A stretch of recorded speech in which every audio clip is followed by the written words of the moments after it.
Glória a Deus. Vamos ler nesta manhã o Evangelho de Mateus, capítulo de número 24. Louvado seja o nome do Senhor, bendito seja o nosso Deus. Aleluia. E vamos ler o versículo de número 27. Mateus capítulo 24 e o versículo de número 27, está escrito assim na palavra do Senhor: porque assim como o relâmpago sai do oriente e se mostra até o ocidente, assim também será a vinda do Filho do Homem. Porque assim como o relâmpago sai do oriente e se mostra até o ocidente, assim será também a vinda do Filho do Homem. Glória a Deus, amém? Feche os olhos. Maravilhoso Deus e eterno Pai, que o Senhor fale conosco, Senhor, agora ao ouvir a Tua palavra. Abra o nosso entendimento, Senhor, para que nós possamos compreender a Tua voz e recebamos a Tua bênção pela pregação da Tua palavra. A exposição da Tua palavra, Senhor, nos dá a vida, nos dá a bênção, abençoa os nossos caminhos. E nós te pedimos, Senhor, que o Senhor venha falar conosco nesses minutos ao ouvir a Tua voz. Em nome de Jesus. Amém, Senhor. Glória a Deus. Esse versículo aqui de Mateus, capítulo 24, ele está falando sobre a segunda vinda do Senhor. Sobre a segunda vinda do Senhor. E há uma grande diferença entre a vinda do Senhor e o arrebatamento da igreja. Porque no arrebatamento da igreja, Jesus não vem para esta terra. No arrebatamento da igreja, Jesus se encontra com a igreja nos ares. Na segunda vinda, ele virá pessoalmente a esta terra. Ele virá aqui pessoalmente a esta terra.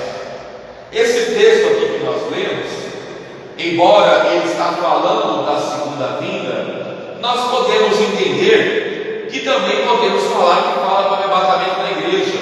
Por quê? Porque ele fala que, assim no versículo, porque assim como o relâmpago sai do oriente e se mostra até o ocidente, assim será também a vida do Filho do Homem. Quer dizer, de uma ponta da terra até a outra ponta da terra, todos verão que o Senhor voltará. No arrebatamento vai ser a mesma coisa. Quando acontecer o arrebatamento da igreja, o arrebatamento acontecerá no mundo todo. O mundo inteiro perceberá os milhões que vão desaparecer no dia do arrebatamento da igreja. O versículo depois desse, que é o versículo 28, ele vai dizer assim: pois onde estiver o cadáver, aí se ajuntarão as águias. Eu já vi até pastores não conseguirem explicar esse versículo, mas ele é um versículo simples de entender. Esse versículo eu tive o conhecimento dele desde os tempos que eu ainda era novo convertido. E se eu não me engano, desde os tempos que eu ainda era membro, eu já sabia esse versículo, porque desde muito novo, desde quando eu comecei na igreja, eu procurava ler muito a Bíblia, e eu já começava logo no livro difícil, eu já ia direto para o livro de Apocalipse, que é um dos livros mais difíceis da Bíblia, para não dizer o mais difícil. Eu já me preocupava em estudar Apocalipse, e eu lia, eu estudava, eu pegava apostilas, eu lia tudo que era sobre este assunto, porque eu queria aprender sobre a volta de Jesus. Eu sou uma pessoa que eu já me converti esperando o meu Jesus voltar, porque eu sei pela palavra dele que um dia ele vai voltar para buscar a sua igreja. Essa terra é maravilhosa, a vida é maravilhosa demais. A pessoa que fala que a vida não é boa, que essa pessoa não tem Deus. A vida é uma bênção, viver é bom demais. Viver com Jesus é melhor ainda. E eu já fui a muitos lugares bonitos, tanto aqui da cidade de São Paulo, como na Bahia, que eu já morei na Bahia, no Nordeste baiano, uma terra linda, maravilhosa e muito abençoada, como em Minas. E nesses 3 lugares, eu já vi lugares muito lindos, lugares maravilhosos. Só que o que Deus tem preparado para nós não se compara com nenhum desses lugares que nós conhecemos. Pensa em um lugar bonito que você conheça, algum parque, alguma floresta, alguma cidade. Eu estava andando esses dias pela Avenida Paulista, e quando você anda na Avenida Paulista, você vê aqueles prédios, você vê aquele jogo de luzes, principalmente à noite, né? Quando você passa pela Avenida Paulista à noite, você vê aquele. É um lugar muito lindo. Para mim, na minha opinião, é a avenida mais linda do Brasil, é a Avenida Paulista. Quando você anda por lá, você pensa até que está nos Estados Unidos, de tão bonito que é aquele lugar. É um lugar chique, é um lugar luxuoso, é um lugar maravilhoso. E eu lembro que eu estava cruzando a Avenida Paulista, próximo ali do shopping, que tem um shopping na Avenida Paulista, se eu não me engano, acho que é Shopping São Paulo, parece, Shopping Paulista, não lembro agora, um shopping cruzando a Avenida Paulista, e eu, quando passava, fiquei olhando todo aquele glamour, toda aquela beleza daquele lugar, que é um lugar muito lindo, é um lugar muito bom. Tanto é que os principais eventos que são feitos aqui na cidade de São Paulo são feitos na Avenida Paulista, por toda a sua estrutura que tem naquele lugar. E eu fiquei pensando sozinho, imaginando a seguinte reflexão: esse lugar é muito bonito, esse lugar é maravilhoso, mas esse lugar nem se compara para onde nós iremos um dia. Amém. E por que eu fiquei pensando nisso? Porque a Bíblia diz que só as ruas daquela cidade maravilhosa que Deus está preparando para nós, ela é feita de ouro. Nem toda a riqueza que existe na Avenida Paulista pode se comparar. E a Avenida Paulista é a avenida, se você não sabe, é o coração financeiro do Brasil. É o lugar, é a avenida mais importante do país, é a Avenida Paulista, é o lugar mais chique, mais luxuoso. Podemos dizer que é o lugar mais rico que tem no Brasil, é a Avenida Paulista. Todo mundo sabe disso. As principais empresas, os principais empresários têm os seus escritórios lá, as TVs têm as suas redes de transmissões lá, por isso que você vê aquelas torres gigantes que são retransmissoras de TV, canais de televisão, canais de todo tipo de noticiário, as principais emissoras de rádio, tudo está na Avenida Paulista. É o coração financeiro do Brasil. Se nos Estados Unidos o coração financeiro do Brasil é Nova York, onde ficavam as Torres Gêmeas, no Brasil é a Avenida Paulista. Nem toda a riqueza, nem todo o luxo, nem todo o dinheiro que existe em toda a Avenida Paulista pode se comparar às ruas da Nova Jerusalém, que a Bíblia diz que as ruas serão de ouro, até as ruas que nós pisaremos, 1 metro dela terá mais riqueza que toda a Avenida Paulista, do que todo o Brasil, de que toda Nova York, de que toda parte do mundo onde há riqueza. Nem o maior campo de petróleo tem tanta riqueza do que as ruas que haverá na Nova Jerusalém. Aleluia. Amém. Porque a cidade maravilhosa, ali sim, é uma cidade rica, bonita e abençoada. A palavra do Senhor, ela demonstra para nós que Jesus ele irá voltar. E o que nós estamos assistindo no mundo hoje, o que nós estamos observando, tudo é cumprimento da palavra, tudo é cumprimento das profecias da Bíblia. Eu não vou entrar nesse assunto, porque se eu entrar em questão de profecia bíblica, eu vou ficar aqui muito tempo para falar. O meu assunto, o meu foco não é hoje. O meu assunto hoje é falar do Senhor, que vai voltar em breve para buscar a sua igreja. Eu falei que eu me dedicava muito a ler a Bíblia quando eu era pequeno, e principalmente quando eu era novo convertido, e eu pegava apostilas de Apocalipse, lia o livro de Apocalipse. Na época ainda não tinha internet, né? A internet começou, pode-se dizer que de 2005, 2006 para cá, que foi mesmo o auge da internet. Já tinha internet antes disso, mas não é todo mundo que tinha acesso à internet. E nos meus tempos, a gente, para poder pesquisar alguma coisa da Bíblia, a gente pegava a enciclopédia bíblica, que sempre eram uns livros muito grossos, pesquisava em apostila. Hoje em dia, no Netflix, você acha até uma apostila para você estudar, que hoje em dia tudo está na internet, mas eu lia muito apostila, muito livro, pesquisava, como leio até hoje. E todo o conhecimento que eu adquiri da Bíblia não foi em classe de teologia, não foi nada disso, foi tudo simplesmente estudando a Bíblia. Uma vez uma pessoa perguntou para mim se era necessário ter teologia para conhecer a Bíblia, para aprender mais de Deus. Eu falei que não é necessário não. Se a pessoa tem condição financeira de fazer um curso teológico, eu não tenho nada contra, que faça, desde que a pessoa não fique habitolada. Porque eu já conheci gente que começou a estudar teologia e ficou uma pessoa muito chata, ficou uma pessoa julgadora, ficou uma pessoa que o pastor, o pregador está ministrando e a pessoa está analisando a palavra para reparar os erros da palavra, porque a pessoa se tornou dona da verdade. Eu, pregando a palavra de Deus há 18 anos que eu ministro a mensagem do Evangelho, até hoje eu ainda me sento para ouvir pessoas pregarem, seja até mesmo um obreiro, seja um simples irmão, uma simples irmã. Eu tenho o prazer de sentar para ouvir, para aprender. Por quê? Porque eu sei que a palavra de Deus, ela é de Deus, não é do homem. Nenhum conhecimento é humano, o conhecimento vem divino, o conhecimento vem de Deus. É claro que o conhecimento nós adquirimos estudando a Bíblia, adquirimos conhecimento ouvindo pregadores e adquirimos conhecimento que Deus nos revela. Deus nos revela coisas para nós pregarmos a palavra. Deus nos revela coisas quando nós paramos para estudar a Bíblia, livros, apostilas, internet. E nós também aprendemos ouvindo outras pessoas pregarem. Essas são as três principais fontes do conhecimento: ler a Bíblia, ouvir outros pregadores e Deus te revelar. São essas três principais formas que o pregador tem para adquirir conhecimento.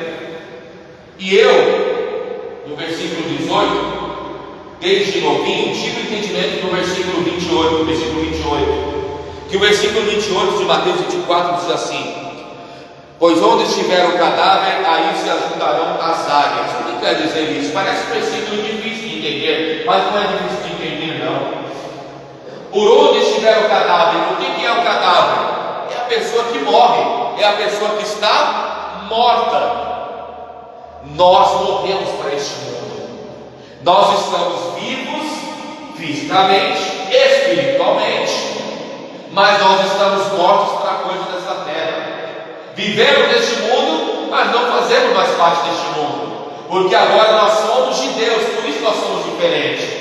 Nós não somos melhores que ninguém, ninguém é melhor do que ninguém. Não é nesse sentido que eu estou dizendo. Quando eu falo que nós morremos para o mundo, é que a nossa vida pertence a Jesus Cristo, a nossa vida pertence a Deus. Nós não precisamos mais de vício, não precisamos de bebida alcoólica, não precisamos de droga, não precisamos de palavrões, não precisamos de nada disso. Isso nós já vencemos. Não fazemos parte dessas coisas. A nossa vida é servir a Deus, a nossa vida é adorar a Deus. Nós não fazemos parte dessas coisas dessa terra que não trazem nada de bom. Já percebeu que quando as pessoas estão mostrando comercial de bebida na televisão, essas coisas todas, por que não mostra a realidade? Se vai mostrar comercial de bebida, por que não mostra a pessoa bêbada pela bebida? Já percebeu? Sempre no comercial de bebida é só as pessoas felizes, em festa, em praia. Por quê? Porque o mundo quer passar aquilo de bom para a pessoa, mas não mostra a consequência. Não mostra a consequência da bebida, não mostra a consequência do cigarro, não mostra a consequência das drogas, não mostra a consequência de falar demais. Mas irmãos, servir a Jesus não é ter uma vida dupla, não é ter uma vida falsa, não é ter uma vida de momentos felizes. Uma coisa é você ter momentos felizes, outra coisa é você ser plenamente feliz. Uma coisa é você ter momentos alegres, outra coisa é você ser plenamente alegre. Uma coisa é você dizer que acredita em Deus. Todo mundo aí fora acredita em Deus. Qualquer um acredita em Deus. Qualquer pessoa vai falar: eu acredito em Deus, eu sei que Deus existe. Mas servir a Deus, andar com Deus, abandonar o mundo de pecado, abandonar a vida e falar: eu vou dedicar minha vida ao Senhor Jesus e obedecer a Bíblia em tudo, isso são poucos os que fazem. E glória a Deus que nós fazemos parte desses poucos que nós servimos ao Senhor. Porque a Bíblia diz que o caminho para o céu é estreito, não é largo, ele é estreito, porque são poucos os que entram por esta porta, diz a Bíblia. A palavra do Senhor diz que nós então morremos para o mundo. Então Mateus capítulo 24, versículo 28, quando diz: por onde estiver o cadáver, quer dizer, as pessoas que morreram para o mundo, aí se ajuntarão as águias. O que representa ajuntarão as águias? Os anjos que virão buscar os salvos. Porque as águias, aqui, e observe bem com atenção, que não está escrito urubu, que quando uma pessoa morre, quem é que vai comer a carniça da pessoa morta, do animal morto? É o urubu, não é a águia. A águia não vai comer carniça de gente morta, a águia vai querer outras coisas. Pode ver então que aqui ele não está se referindo à águia, a uma coisa que vai comer podridão, ou melhor, não vai se referir ao urubu que vai comer carniça, podridão. Quando você vê assim um monte de urubus voando em algum lugar, pode saber que ali tem alguma coisa morta, algum animal morto, alguma coisa podre. Mas quando você vê uma águia, a águia representa o poder, a águia representa um animal forte, um animal robusto. A águia é representado tanto poder que até um dos símbolos dos Estados Unidos é a águia. A Bíblia Sagrada, ela vai dizer em Isaías, capítulo 41, que os que esperam no Senhor renovarão as suas forças, subirão como águias. A águia representa o poder. Então quem representa essas águias aqui? Os anjos. Porque os anjos representam o exército poderoso de Deus. Aleluia. Os anjos representam o exército poderoso de Deus. Então quando fala aonde estiver o cadáver, ajuntarão as águias, quer dizer, aonde estiverem as pessoas que morreram para este mundo, dedicaram sua vida a Jesus, estiveram firmes na igreja evangélica, buscando a Deus, adorando a Deus, no dia do arrebatamento Deus enviará os anjos para buscar essas pessoas. Aleluia. Os anjos vão levar os salvos quando eles partem desta terra para o Senhor? A Bíblia diz que sim. Vamos ler isso na Bíblia? Eu só vou ler para mostrar para os irmãos isso na palavra, porque o que nós falamos temos que provar na Bíblia. Lucas, capítulo de número 16.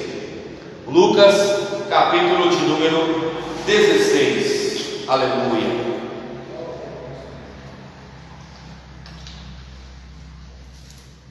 Lucas, capítulo de número 16, é o rico e Lázaro, não é a parábola do rico e Lázaro, porque parábola é apenas uma ilustração. Essa história aqui não é uma ilustração. Tanto é que tem Bíblias que não está escrito a parábola do rico e Lázaro, só está escrito o rico e Lázaro. Tem alguma Bíblia aqui que está escrito assim, o rico e Lázaro? Ou está escrito a parábola? Acho que todos aqui devem dar a parábola, né? Não tem nenhuma que está escrito o rico e Lázaro apenas? Não, né?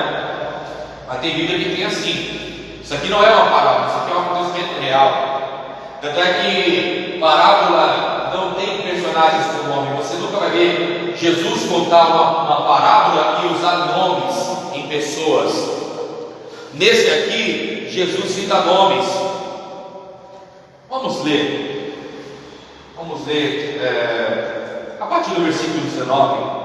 Lucas capítulo 16 e o versículo de número 19 na palavra do Senhor.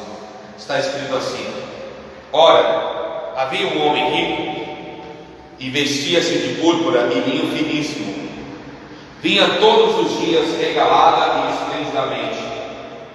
Havia também um certo mendigo chamado Lázaro, que jazia cheio de chagas à porta daquele, e desejava alimentar-se com as migalhas que caíam da mesa do rico, e os próprios cães iam lamber-lhe as chagas.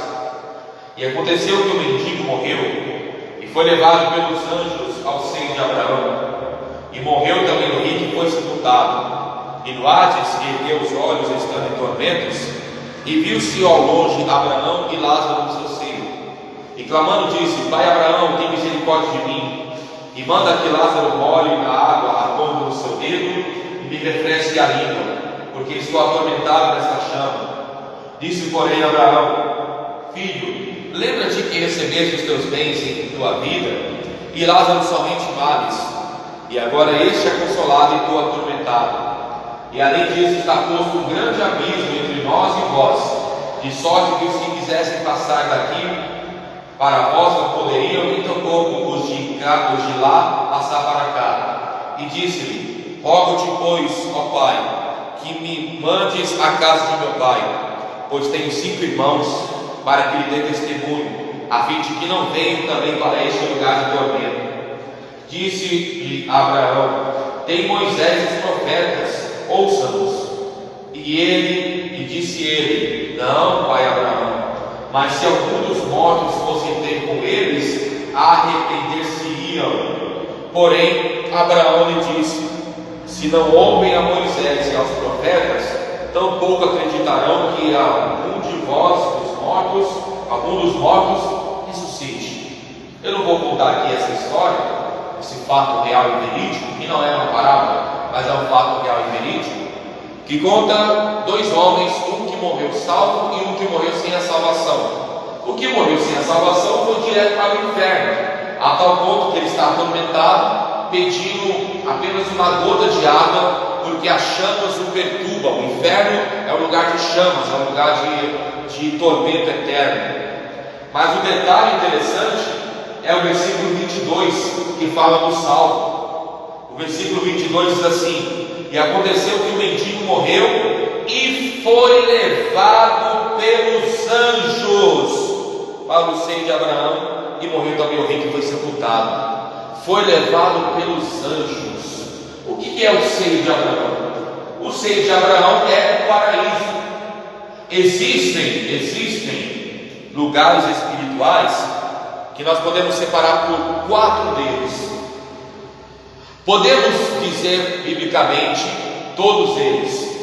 Existe hoje, para quem morre com Jesus, o paraíso.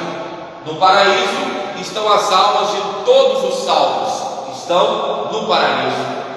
Todas as pessoas que hoje morrem sem a salvação, ou que morrem afastados dos caminhos do Senhor, estão no inferno, sofrendo. No futuro, após o arrebatamento da igreja, após o juízo final, após o milênio, após todos esses acontecimentos, diz a Bíblia Sagrada que a igreja estará com Cristo na Nova Jerusalém, que será aqui nesta terra.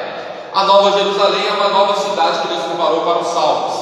Diz a Bíblia que essa cidade, ela descerá do céu, entrará na terra e estará aqui para sempre. Nesta cidade onde nós vamos estar, nessa Nova Jerusalém, viveremos com o Senhor para sempre. Ou seja, os perdidos estarão sofrendo eternamente no que a Bíblia chama de lago de fogo e enxofre. Isso nós podemos ver que está em Apocalipse, no capítulo de número 20. Ou seja, então existem 4 lugares: o paraíso, para onde vai os salvos hoje; o inferno, para onde vai os perdidos; a Nova Jerusalém, que é onde os salvos estarão, é outro lugar; e o lago de fogo e enxofre é um outro lugar. Qual a diferença desses lugares? O paraíso é um lugar extremamente maravilhoso. Se nós pudéssemos, porque não existe contato com quem morre, toda pessoa que morre não há contato com quem já morreu. Isso da pessoa falar que voltou e conversou, eles estão num bom lugar, eles estão num lugar bom, isso aí não existe, não é bíblico, não é bíblico. Isso é mentira, a Bíblia não diz nada disso. A Bíblia nunca falou de reencarnação, a Bíblia só fala de ressurreição. E a ressurreição, ela não é num corpo diferente, ela é no mesmo corpo.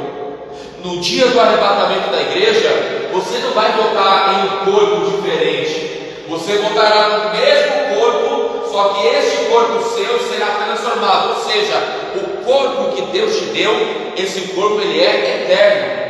Seja para a salvação, como também seja para a perdição. Porque a Bíblia fala que haverá a segunda ressurreição. O que é a segunda ressurreição? É quando todos aqueles que morreram sem Deus, eles voltarão no mesmo corpo para serem julgados e condenados. Igual o dia de hoje. Quando a pessoa ela vai presa, primeiro ela vai presa, depois vem o julgamento para saber quantos anos a pessoa pegará e ela continuará presa. Na Bíblia Sagrada é a mesma coisa. A pessoa que morre sem a salvação hoje, ela vai para o inferno. Tem um versículo que nós lemos direto, que até vou pedir para o Paulinho ler para nós, que é o clássico Salmo 9,17.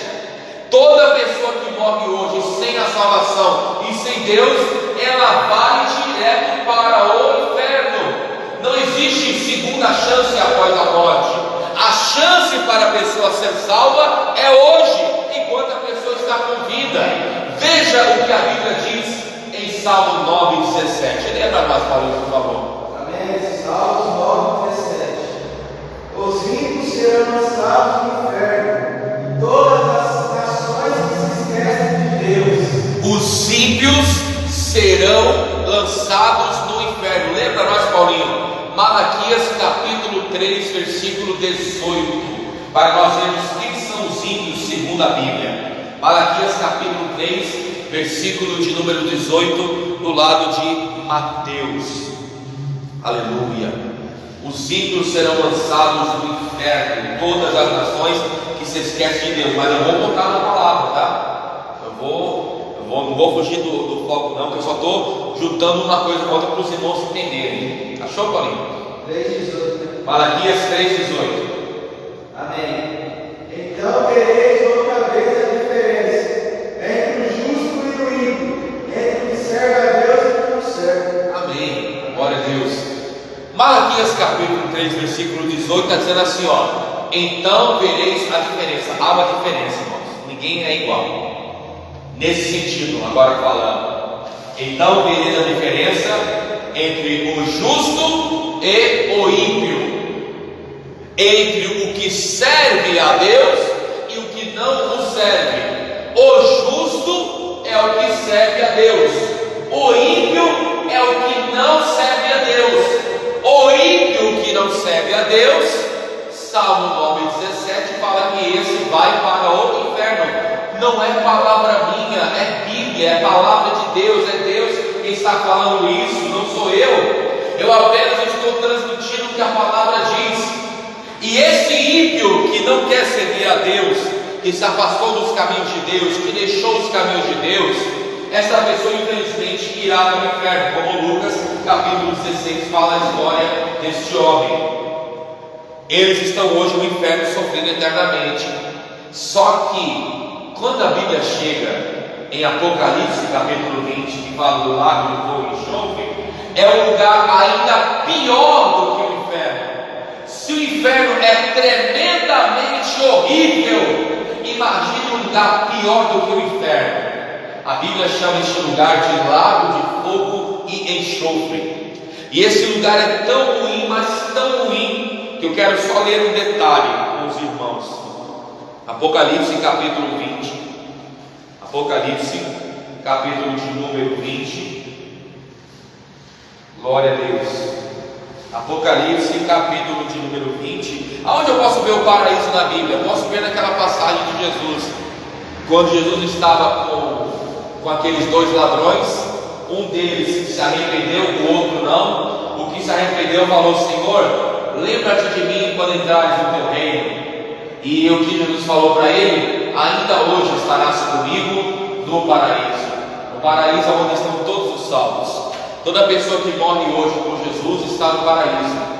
aquele irmão, aquela irmã, aquela pessoa querida e amada, que você conheceu na igreja, que era um servo e serva do Senhor, como por exemplo, meu primeiro pastor foi o pastor Natanael, isso no final dos anos 80, quando eu tinha ainda 5 anos de idade. Eu me lembro, eu na igreja do pastor Natanael, pequenininho ainda criança, me lembro muito bem dele, foi meu primeiro pastor, isso quando eu era bem pequenininho, com meus 5 anos de idade, mas eu me lembro perfeitamente dele, e eu cheguei aí no velório, no enterro dele, isso nos anos 90, mas eu sei que ele está lá com o Senhor. E tantos outros irmãos e irmãs que eu já conheci, que já partiram para Deus, já partiram para o Senhor. A minha alegria é saber que eles estão com Jesus agora, lá no paraíso, e um dia o verei eles novamente. Então os salvos estão no paraíso, os ímpios estão no inferno. O paraíso é um lugar tremendamente maravilhoso, glorioso. E se pudéssemos perguntar para quem já está lá e falar assim: ei, você gostaria de voltar para a terra? Aquela pessoa com certeza vai falar para nós: voltar para a terra? Para aquele lugar que só tem traição, só tem gente falsa, só tem um puxando na frente do outro, só tem um querendo ser melhor que o outro, em que as pessoas são cobiçosas, são gananciosas por dinheiro, que as pessoas só pensam em dinheiro, só pensam em coisas erradas. Eu não, aqui eu estou em um lugar maravilhoso, que só tem paz e alegria eterna. Todo mundo que está lá não quer voltar para cá, porque lá é maravilhoso. E quem está no inferno? Se a pessoa que está no inferno quisesse sair de lá, ela sairia se ela pudesse. Você pode ver, a própria Bíblia fala que aquele homem, ele tinha preocupação que a família dele não fosse para lá. Só você ler novamente o texto que nós lemos em Lucas capítulo 16, ele fala: ei, eu queria avisar minha família, eu queria poder falar para minha família, para não virem para cá para o inferno. Eu queria que eles tivessem a chance de poder evitar esse lugar. Deixa que eu saia daqui, eu queria sair daqui para poder falar para eles. E o que foi dito? Você não pode sair daqui, esse lugar você está preso nele. A sua família que está lá tem uma chance ainda de não vir para cá. É só ouvir a palavra, obedecer a Deus e ficar firme na igreja. O caminho para não ir para o inferno está tudo lá em Lucas 16. É só ler novamente. Então, o paraíso é um lugar maravilhoso, o inferno é um lugar horrível. Veja Apocalipse capítulo 20. A Bíblia diz a partir do versículo 11: e vi um grande trono branco, e o que estava sentado sobre ele, de cuja presença fugiu a terra e o céu, e não se achou lugar para eles. E vi os mortos, grandes e pequenos, que estavam diante do trono, e abriram-se os livros, e abriu-se outro livro, que é o da vida, e os mortos foram julgados pelas coisas que estavam escritas nos livros, segundo as suas obras. Até aqui por enquanto, irmãos. Lembra que eu falei que existe, do mesmo jeito que existe no mundo hoje, existe na direção de Deus? A pessoa hoje, quando ela vai presa, depois ela vai a julgamento para saber quantos anos ela vai pegar. A pessoa que morre hoje, ela já está no inferno se morreu sem a salvação, só que ela ainda não está condenada. A sentença no final não foi dada. A sentença final será dada no dia do juízo final. No juízo final é que a pessoa vai ser chamada um a um e vai ser dada a sua sentença pelas suas obras.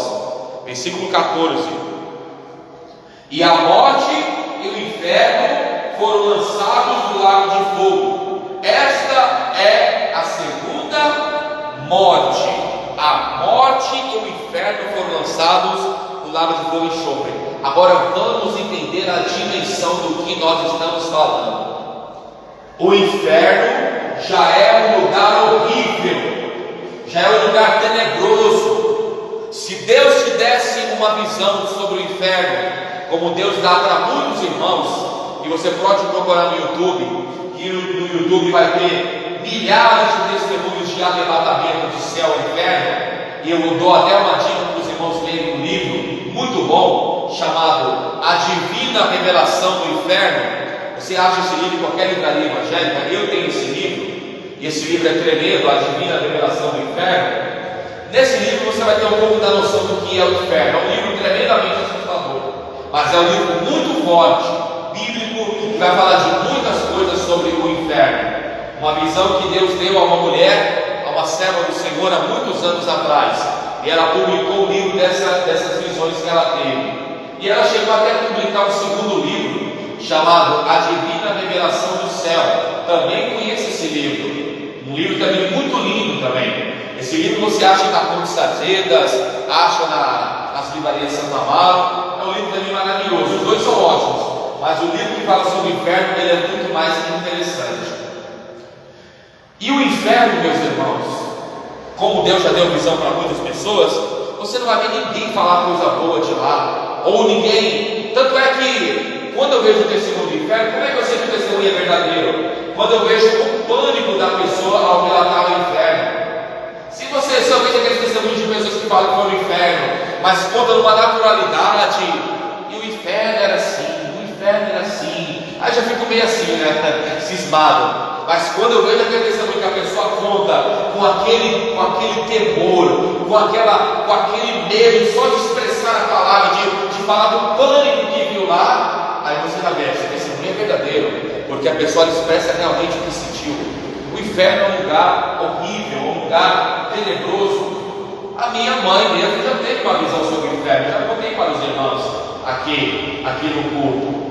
Certa vez, minha mãe, que ainda estava afastada da igreja, eu evangelizava ela, eu pregava para ela a palavra do Senhor, e ela não queria ir para a igreja. E um dia eu parei de evangelizá-la e comecei a orar mais por ela. Já orava e orei mais.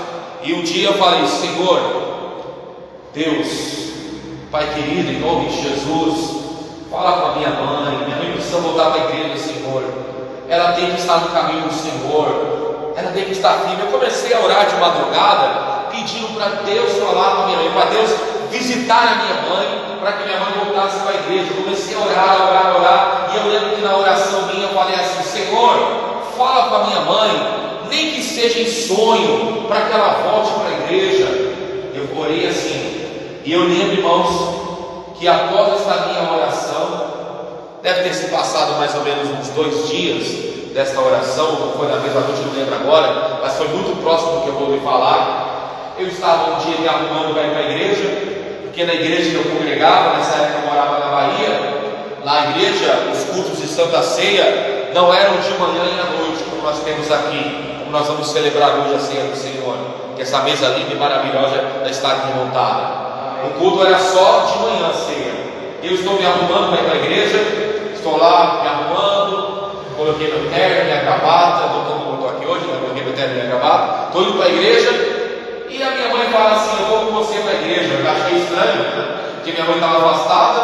Eu falei: mãe, indo para a igreja? Ela foi comigo para a igreja, nós fomos para o culto, foi uma bênção, ela se reconciliou, ficou firme com o Senhor, e eu perguntei para ela, por que ela quis ir para a igreja, e ela me contou. Ela teve à noite um sonho, mas não foi apenas um sonho, foi muito mais que um sonho, foi uma visão de Deus que Deus deu a ela.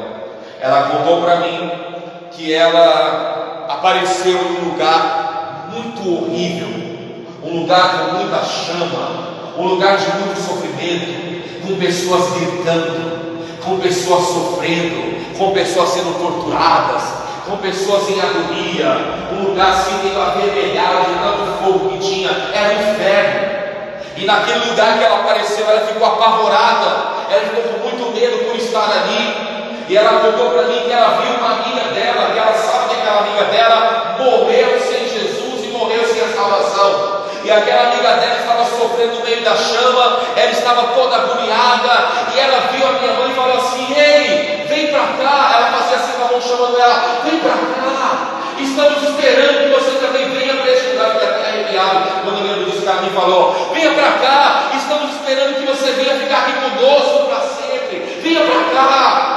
A minha mãe ficou assim apavorada, que aquela amiga dela estava sofrendo no inferno e estava chamando ela para vir para o inferno e ficar com ela. A minha mãe ficou toda assustada ao ver aquele lugar, a ver a amiga dela sofrendo, que ela de repente acordou assim assustada. e ela percebeu que Deus deu um sinal para ela, que se ela não voltasse para Jesus, ela iria para aquele lugar onde a amiga dela está sofrendo eternamente. E nós estávamos dias depois assistindo um programa de TV, porque ia ter uma pastora que ia ser entrevistada naquele programa chamado Super Pop, da Luciana Gimenez, e nós fomos assistir a entrevista daquela pastora. Aquela pastora se chama Ionara Santo, e ela tem um testemunho sobre arrebatamento. Se você procurar no YouTube, você vai encontrar o testemunho dela. E as coisas que ela contava que viu no inferno foi as mesmas coisas que a minha mãe contou no sonho dela, muito mais coisas que minha mãe contou. As mesmas coisas que aquela pastora contou, minha mãe falou, tá vendo? Tudo que ela está falando foi a mesma coisa que Deus me mostrou. Desde aquele dia em diante que Deus deu essa visão para minha mãe nunca mais enfraqueceu na fé. Ao contrário, se você me ver como homem de Deus que eu sou, se você conhecer minha mãe, vai ver que ela é muito mais crítica do que eu. Se você for na minha casa, não existe um momento que a Bíblia não está aberta na minha casa de Minas. Minha mãe lê a Bíblia toda hora, só escuta louvor, não escuta nenhuma música secular, só escuta louvor, lê a Bíblia quase todo momento, ora muito, tem uma fé muito grande, é uma grande serva do Senhor, porque Deus visitou e falou com ela acerca do inferno, e aquilo serviu para chacoalhar ela e mostrar que ela deveria estar no caminho do Senhor. Então, testemunhos de arrebatamento ao inferno são reais, eles existem. Deus mostrou para minha mãe, como Deus tem mostrado para muitos servos do Senhor, foi só para te falar um pouco do que é o inferno.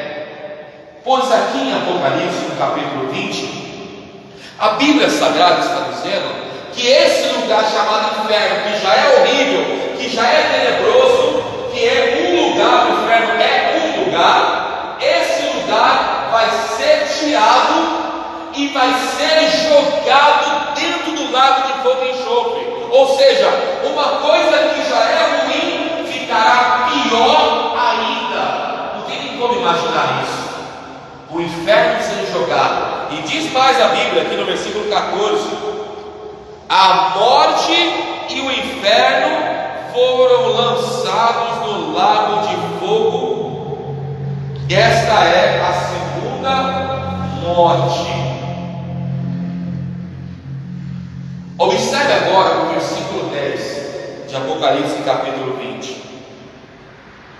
O diabo e os que o enganavam, o diabo que os enganava, foi lançado no lago de fogo e enxofre, onde está a besta e o falso profeta, e de dia e de noite serão atormentados para todo o sempre. Sabe o que a Bíblia está dizendo? O lago de fogo e enxofre, que já é horrível e tenebroso, o inferno, que também é horrível, será jogado neste lago de fogo e enxofre, com todos os demônios, com todos os perdidos.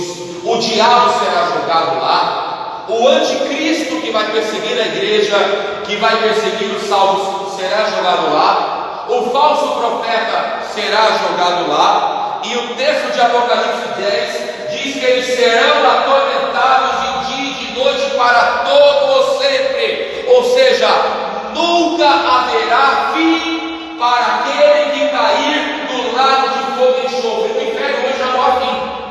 Quando a pessoa entra no inferno, é impossível que a pessoa que caia no inferno saia do inferno e tenha uma segunda chance. Não há segunda chance. Não existe segunda chance após a morte. A chance para a pessoa ser salva é hoje. Hoje é a chance para a pessoa ser salva. Vamos ler o livro de Hebreus. Não, antes de ler Hebreus, vamos terminar aqui Apocalipse, para os irmãos entenderem aonde eu quero chegar. Versículo 15, Apocalipse capítulo 20, versículo 15. E aquele que não foi achado escrito no livro da vida foi lançado no lago de fogo. Ou seja, temos o diabo, os demônios, o anticristo, o falso profeta, o inferno. O versículo 14 fala que até a morte é um ser, a morte também. Ou seja,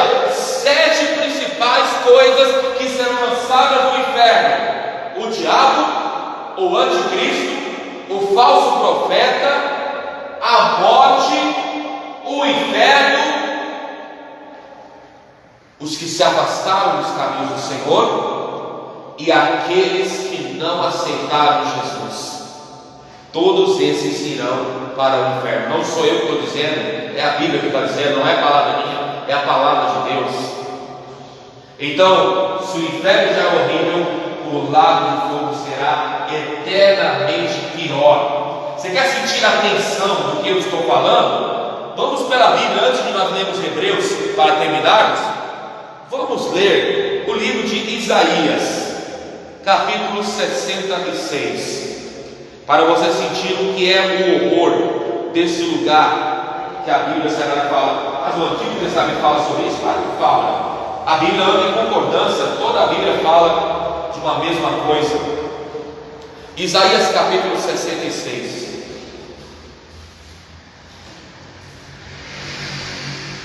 Isaías, no nosso estudo aqui nesta manhã, capítulo 66, Antigo Testamento.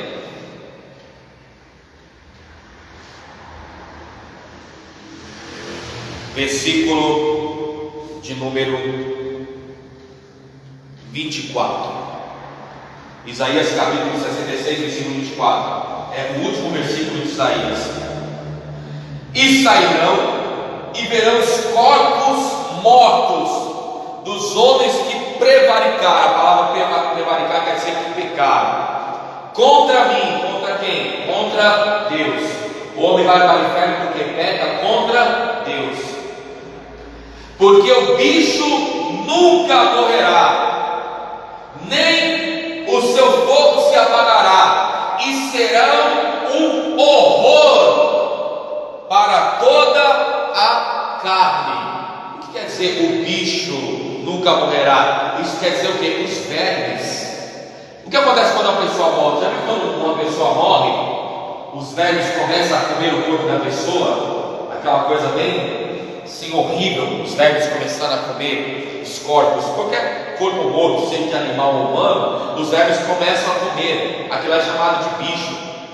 A Bíblia está dizendo que esses vermes, então a pessoa vai estar lá no inferno, ela vai estar sofrendo, como já está agora, e também vai estar no lago de fogo e enxofre, com o seu corpo de pecado, com o seu corpo sem a glória de Deus, porque só os salvos terão o corpo transformado, só os salvos terão os seus corpos glorificados, estarão lá no inferno sofrendo, e no seu corpo estarão vermes andando sobre eles. Será uma cena extremamente horrível. Para você entender um pouco sobre isso, tem um outro vídeo no YouTube que eu poderia falar para você ver.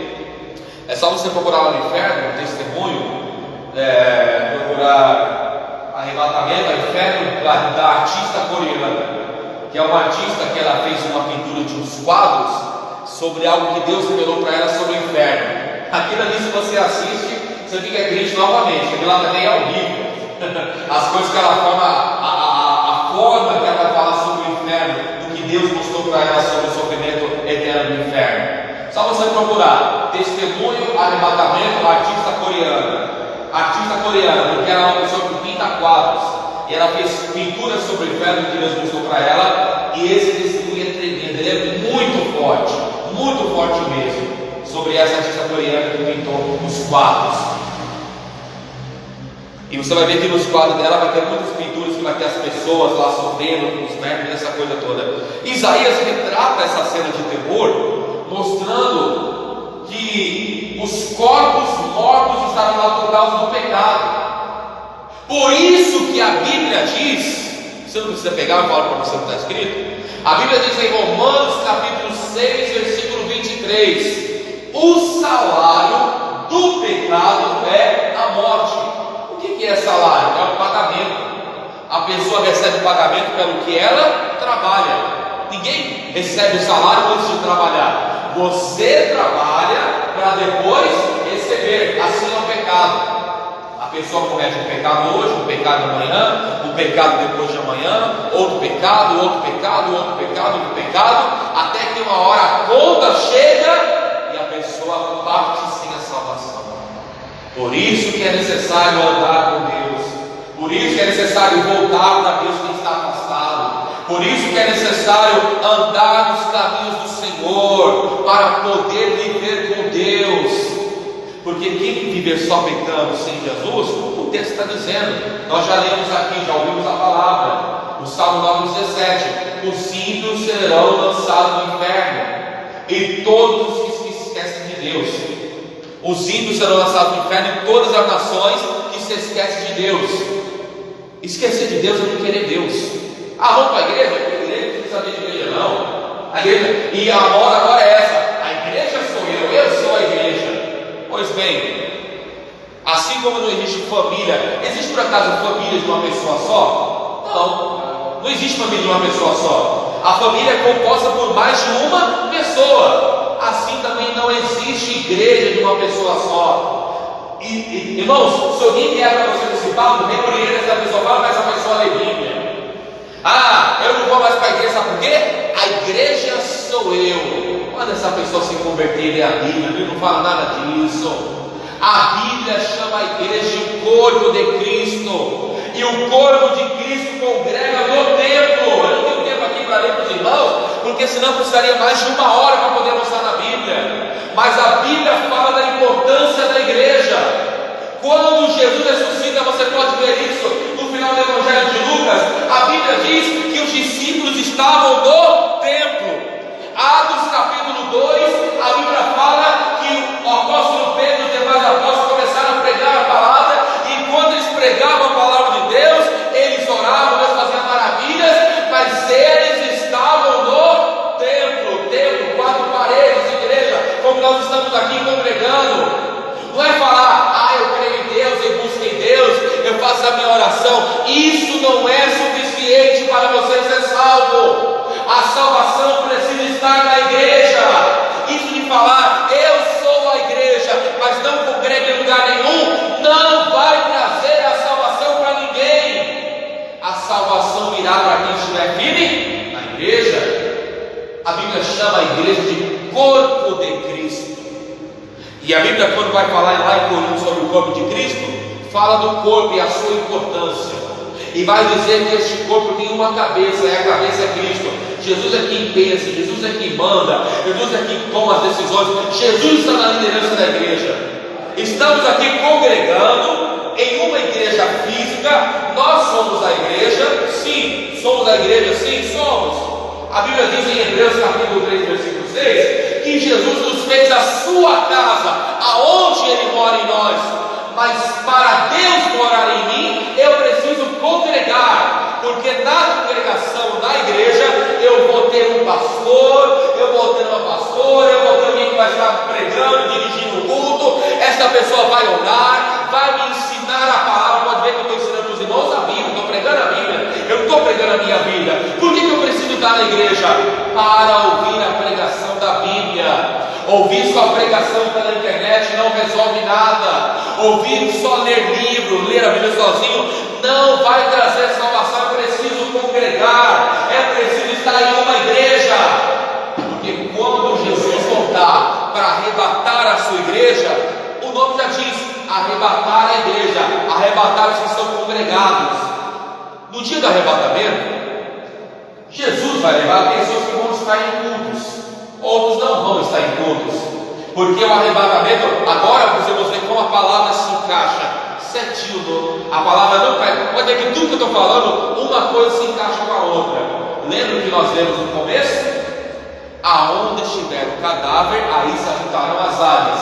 O cadáver é quem? É quem morreu para o mundo. Quem são as águias? Os anjos que vão buscar os salvos.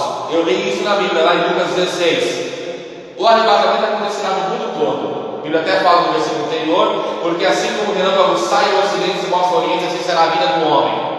O arrebatamento acontecerá no mundo todo. No mundo todo, agora é 9h13 da manhã.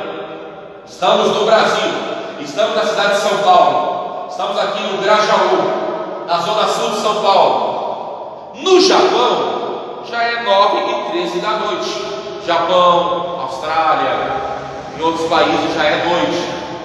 Então, se é noite, os crentes que congregam numa igreja, se acontecer o arrebatamento agora, esses crentes serão arrebatados. Não estão no culto, mas congregam numa igreja.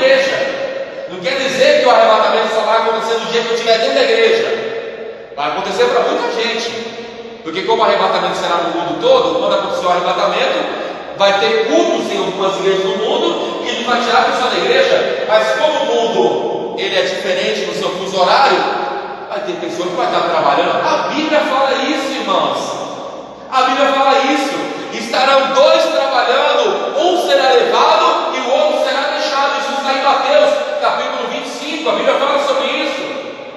Um será levado e o outro será deixado. A Bíblia fala sobre isso. Então no dia do arrebatamento, alguns estarão na igreja, outros estarão em casa, outros estarão trabalhando, outros estarão estudando. Mas os que estão trabalhando, estão estudando, estão em casa, também congregam em uma igreja. A Bíblia vai falar sobre isso. A Bíblia, eu não vou ler Hebreus, porque eu já estou aqui em Isaías para nós terminarmos. Mas em Hebreus, lê para nós, Paulinho, por favor. Hebreus capítulo 9, versículo 27. Mas fica com a sua Bíblia aberta em Isaías capítulo 66, que eu vou terminar aqui a leitura desta noite, desta manhã. Leia para nós. Hebreus capítulo 9, versículo 27. Hebreus 9, 27. E como aos homens está ordenado morrer uma vez, vindo depois disso o juízo. Amém. E como aos homens está ordenado morrerem uma só vez, vindo depois disso o juízo. Então não tem chance para quem morre. Só se Deus quiser fazer um milagre da pessoa ressuscitar. Fora isso, não existe chance. A pessoa que morre hoje, que está no inferno, não tem como ela sair. Está no inferno, está sentenciado ao eterno sofrimento. E a pessoa que morreu salva, ela está destinada a uma vida gloriosa com o Senhor. Então, se o inferno é pior, se o inferno é horrível, imagine lá no fogo e enxofre que é pior. Se o céu é glorioso, se o paraíso é glorioso e maravilhoso, imagine a Nova Jerusalém, a cidade santa. A Bíblia diz aqui em Isaías, no capítulo 66, no versículo de número... Vamos ler aqui o versículo... Deixa eu ver se é o 66 mesmo. Versículo... Vamos ler o capítulo 65. Isaías, capítulo 65, versículo 16. Isaías capítulo 65, versículo 16. De sorte que aquele que se bendizer na terra, será bendito no Deus da verdade. E aquele que jurar na terra, jurará pelo Deus da verdade. Porque já estão esquecidas as angústias passadas, e estão encobertas diante dos meus olhos.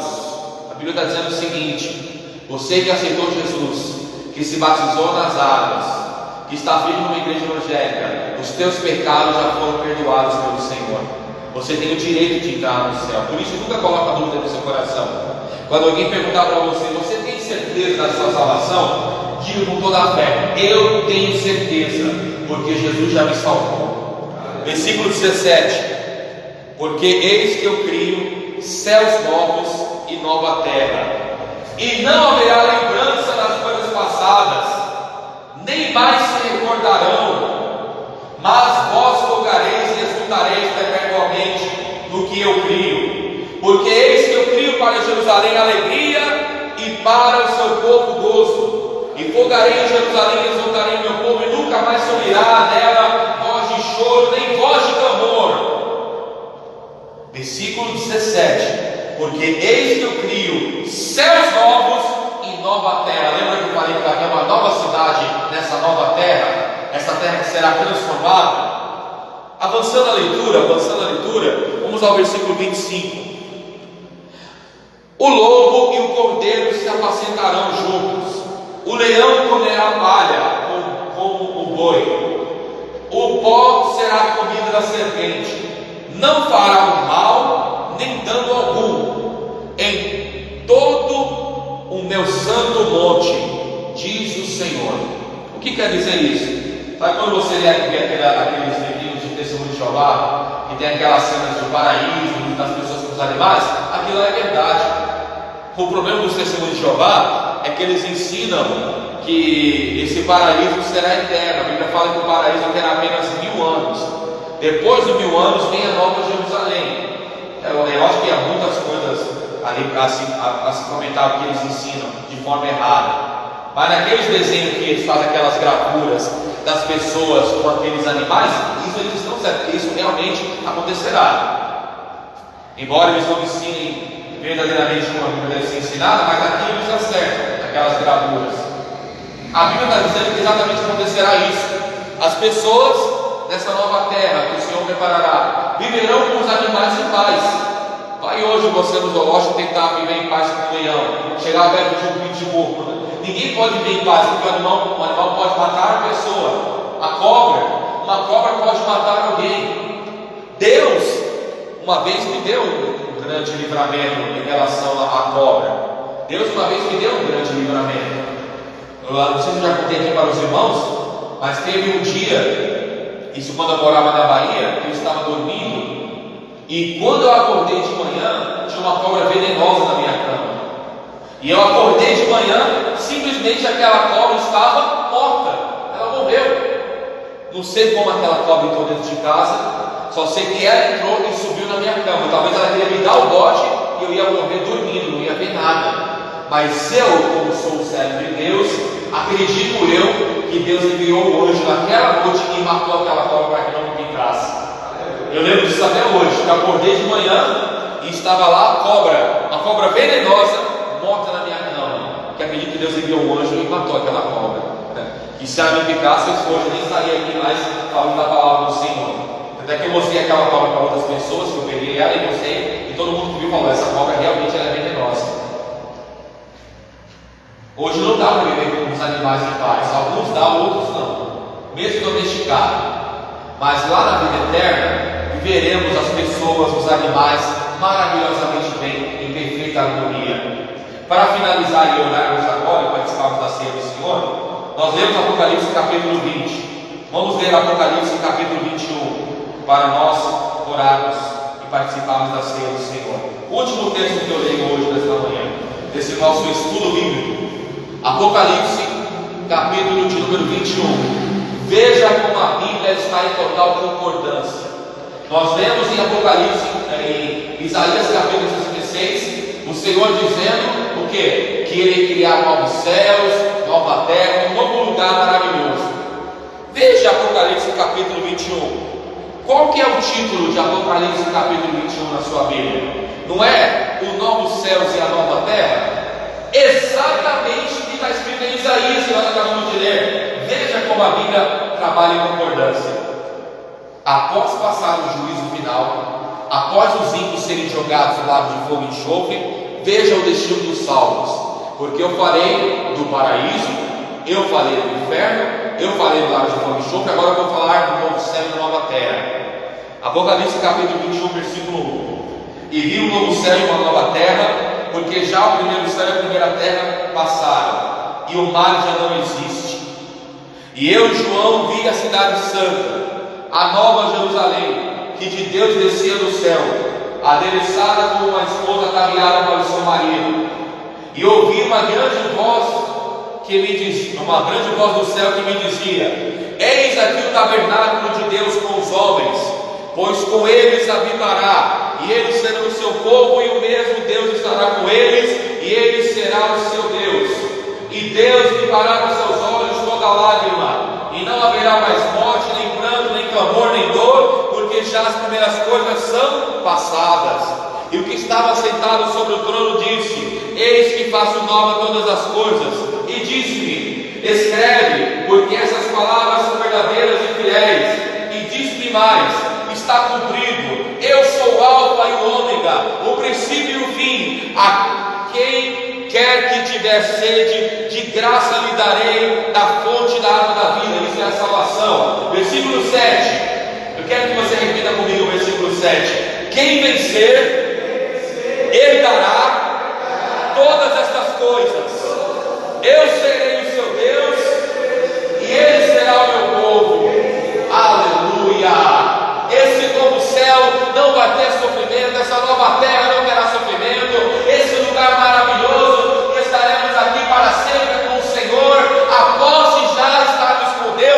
as bodas do Cordeiro, após o arrebatamento da igreja, muito melhor Deus nos dará. Deus nos dará essa terra totalmente transformada, aonde nunca mais haverá sofrimento, aonde nunca mais haverá dor, aonde nunca mais haverá lembrança de coisa passada horrível, aonde nunca mais haverá decepção, aonde nunca mais haverá sofrimento. Este lugar maravilhoso, aonde viveremos em paz eternamente com todos aqueles que foram salvos, Deus nos dará para vivermos eternamente com o Senhor. A nossa luta aqui na terra é ficarmos firmes com Deus, para que um dia nós possamos chegar lá. E a Bíblia vai dizer em Mateus capítulo 24: aquele que perseverar até o fim será salvo. A Bíblia fala sobre essa cidade. Se você ler na sua casa, leia.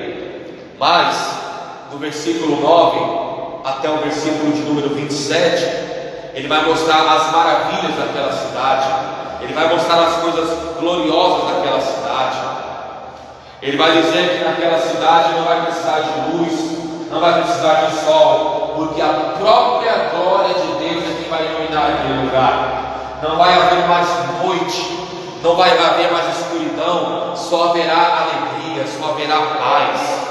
Esse lugar tão maravilhoso, irmãos, vai dizer sobre a maravilha que é aquele lugar. O capítulo 22, ele vai dizer no versículo 12, a Bíblia, Apocalipse capítulo 22, versículo 12: e eis que cedo vem, e o meu galardão está comigo para dar a cada um segundo a sua obra. Os ímpios serão julgados pelas suas obras, como está escrito em Apocalipse capítulo 20 que nós lemos, e os salvos estarão neste lugar pelas suas obras. Aí tem gente que fala o seguinte: a salvação não é por obras, a salvação é por fé. Hoje eu vou te falar uma coisa, irmãos, com conhecimento da Bíblia: a salvação é pela graça, mas as obras fazem parte da salvação. Isso não é heresia. A Bíblia, aqui ó, vamos ler de novo. Apocalipse capítulo 22, versículo 12: eis que cedo venho, o meu galardão está comigo, para dar a cada um segundo a sua obra. A salvação é pela graça, é por Jesus, é pelo sacrifício dele, mas as nossas obras também contam. Porque se eu falar que eu vou para a igreja, mas eu não amo, eu não perdoo, eu não ajudo o meu próximo, eu não faço nada pela igreja, eu não faço nada pelo reino de Deus, eu não sou fiel a Deus por nada, tudo isso são obras. Se eu não faço essas coisas, eu não serei salvo. Haverá pessoas que estarão na igreja e não será salva? Claro que haverá, porque essas pessoas que estão na igreja nunca tiveram compromisso verdadeiramente com Deus. Sabe aquela pessoa que está na igreja e nunca se converte?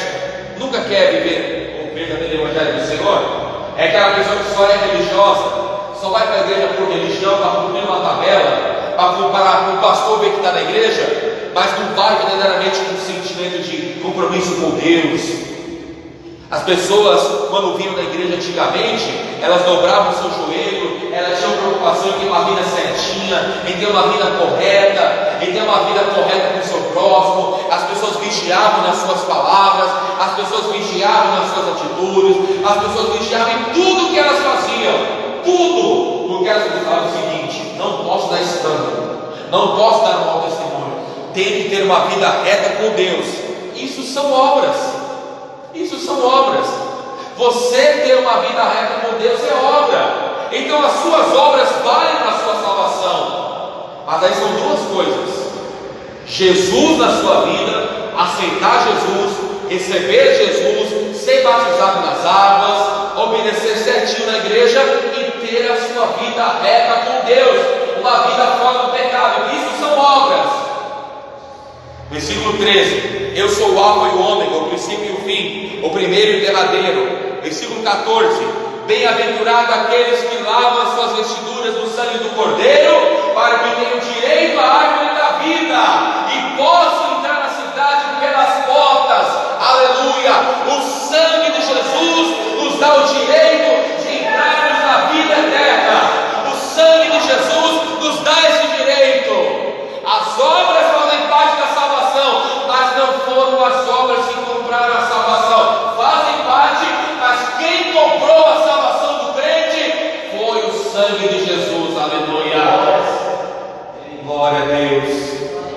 Versículo 16: E eu, Jesus, enviei o meu anjo para vos testificar essas coisas nas igrejas. Está vendo que a pessoa tem que estar na igreja? A palavra de Deus não é para o mundo. O mundo não quer saber de Deus. Se esse mundo todo soubesse quem é Deus, se este mundo todo aceitasse Jesus, se cumpriria aquela palavra de Salmo: feliz é a nação cujo Deus é o Senhor. Mas nem todos querem o Evangelho. Se as pessoas recebessem Jesus e esse país fosse um país 100% evangélico, 100% de Jesus, você veria que esse Brasil seria outro país, seria uma outra nação. Mas nem todos querem o Evangelho. A Bíblia Sagrada, ela vai dizer exatamente isso. A palavra de Deus é para quem é a igreja. Eu, Jesus, enviei o meu anjo para vos testificar essas coisas nas igrejas. Eu sou a rainha da geração de Davi, a resplandecente estrela da manhã. Versículo 17: O Espírito e a esposa dizem: vem. E quem ouve, diga: vem. E quem tem sede, venha. E quem quiser, tome de graça a água da vida. Porque eu testifico que todo aquele que ouvir as palavras dessa profecia e desse livro, e se alguém lhe acrescentar alguma coisa, Deus fará vir sobre ele as pragas que estão escritas nesse livro. E se alguém tirar qualquer palavra deste livro da profecia, Deus tirará a sua parte da árvore da vida da cidade santa, que estão escritas neste livro. Então a Bíblia não pode acrescentar nem tirar. Pode ver que tudo que eu falei, eu li na Bíblia, eu provei na palavra de Deus. Só não leio mais versículos por causa do horário. Versículo 20: Aquele que testifica estas coisas diz: certamente cedo venho. Amém. Ora vem o Senhor Jesus. A graça de nosso Senhor Jesus Cristo seja com todos vós. Amém. Amém. E eu termino a minha palavra dizendo: Jesus virá buscar a sua igreja. E quando Ele vier, esteja a sua vida preparada. Esteja firme nos caminhos do Senhor. Esteja firme na igreja. Ame o seu próximo. Ajude o seu próximo. Seja uma bênção para o teu próximo. Porque as suas obras farão parte da sua salvação. E a sua salvação foi comprada pelo sangue de Jesus. Então esteja firme, porque a qualquer momento o arrebatamento acontecerá. Amém? Vamos aplaudir a palavra do Senhor. Glória a Deus. Aleluia, Jesus. Antes de nós orarmos, deixa eu me despedir de quem está nos assistindo. Que o Senhor Jesus te abençoe. Procure uma igreja evangélica mais próxima de você e frequente lá. Se você está afastado da igreja, volte para o Senhor ainda hoje. Hoje é domingo. Procure uma igreja próxima de você. Se reconcilie com Deus. Jesus está voltando. Venha para Jesus enquanto é tempo. Deus te abençoe. Tenha um ótimo domingo.